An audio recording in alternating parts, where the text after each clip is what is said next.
ஆனைமுகனை தொழுதால் நவக்கிரகங்களும் மகிழும். நல்லதே நடக்கும், நல்லதே நடக்கும்.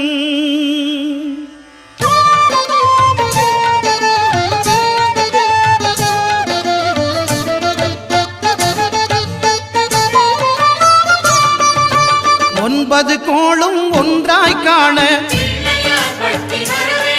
அங்கு கற்பகம் என்னும் கடவுளின் மெய்யில் ஒன்பது கோளும் ஒன்றாய் காண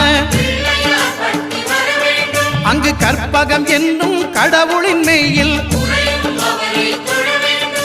சூரியன் முதலாய் ஒன்பது கிரகமும் பலவித குணங்களை கொண்டிருக்கும். எங்கள் கற்பக தருவில் அவை வரும்போது ஒன்றாய் சேர்ந்து பலனளிக்கும்.